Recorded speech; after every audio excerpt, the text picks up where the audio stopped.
On the 2nd of June, 2025, Eastenders brought a quiet, deeply emotional shift that may not have screamed for attention but left an undeniable impression. Peter Beale, still emotionally bruised and unsure of his place within his own family, took the first real steps toward bonding with little Jimmy, the son he didn't know he had for so long. It was a moment that carried the weight of absence, regret, and a fragile hope that maybe, just maybe, it wasn't too late to become something more than just a name in the boy's life. The day began unremarkably, with Peter wandering through the square, aimless and distracted.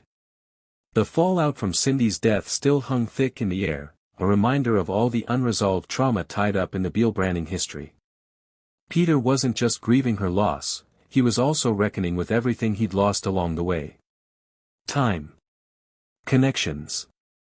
Opportunities to be there when it mattered.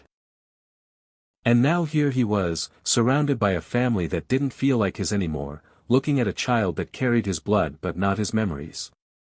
Jimmy was playing outside, under the careful eye of Penny and a few others, when Peter approached, slowly, almost cautiously, like he wasn't sure whether he had the right to even stand that close.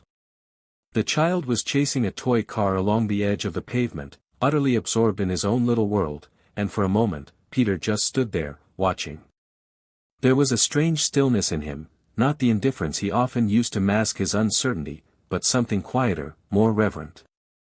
He wasn't looking at Jimmy like a stranger anymore. He was looking at him like a father would. With awe. And heartbreak. And longing. Penny, sensing Peter's hesitation, gave him a soft nod, an unspoken invitation to try. Peter slowly walked over, crouched beside Jimmy, and asked about the toy car. His voice was gentle, careful not to disrupt the rhythm of the child's play. Jimmy looked up at him, curious but not unfriendly, and mumbled something about how fast the car could go.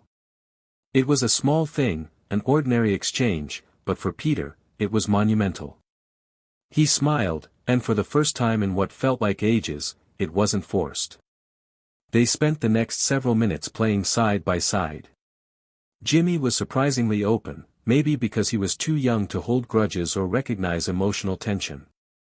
Or maybe because somewhere deep in his instincts, he sensed something familiar in Peter's presence. Whatever it was, the connection was beginning to flicker, uncertain but real. Peter started asking little questions, not prying, just curious. What Jimmy liked to play with, what his favorite cartoon was, whether he liked football. Jimmy responded with that fearless honesty only small children can manage, and Peter found himself laughing. Really laughing. And with every moment that passed, something inside him started to soften. A part of himself that had been locked away behind resentment and guilt and years of feeling like he didn't belong.